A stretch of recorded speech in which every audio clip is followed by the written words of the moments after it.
Aujourd'hui, on va parler d'un outil essentiel pour les développeurs qui bossent en équipe, donc Git. Maîtriser Git, c'est bien plus que faire un Git add ou Git commit.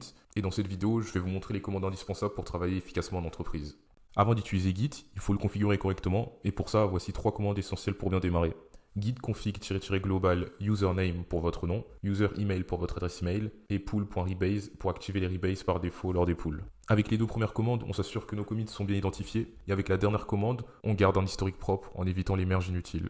Par la suite, on peut soit initialiser Git dans un de nos projets en faisant la commande git init, ou alors cloner un repository sur GitHub ou sur GitLab par exemple, en faisant la commande git clone avec l'URL du repository. Une fois sur le projet, on peut très bien décider de faire des commits directement sur la branche principale, mais généralement, on va être amené à travailler sur une autre branche. Et pour créer une autre branche, on peut faire la commande git branch et le nom de la branche. Et pour se déplacer sur la nouvelle branche, on peut faire la commande git checkout, le nom de la branche. D'ailleurs, vous avez un raccourci, si vous voulez créer et vous déplacer directement sur une branche, vous pouvez faire la commande git checkout-b et le nom de la branche. Et pour supprimer une ancienne branche locale, vous pouvez faire la commande git branch-d et le nom de la branche. Généralement, on crée à chaque fois une nouvelle branche pour une nouvelle fonctionnalité, ce qui permet de garder la branche principale propre.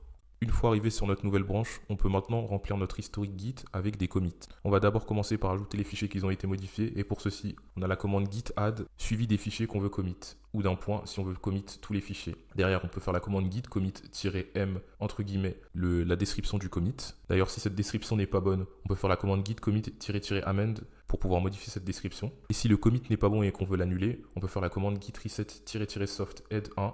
Et pensez à utiliser des messages de commit clairs et concis en suivant des conventions comme celles que j'ai montrées dans une vidéo précédente.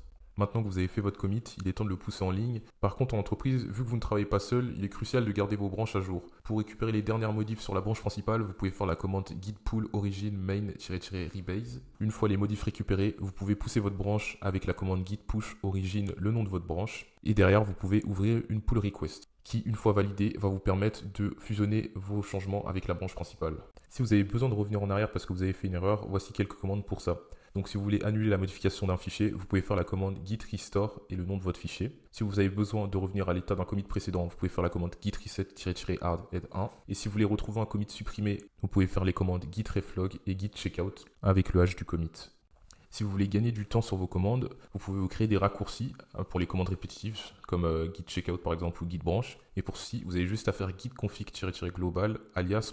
Le raccourci en question et la commande en question. Donc ça peut être alias.co pour la commande checkout par exemple. Voilà, j'espère que vous avez appris quelque chose aujourd'hui. N'hésitez pas à me dire en commentaire si vous avez des commandes dont j'ai pas parlé durant cette vidéo. Et c'est à peu près tout pour moi.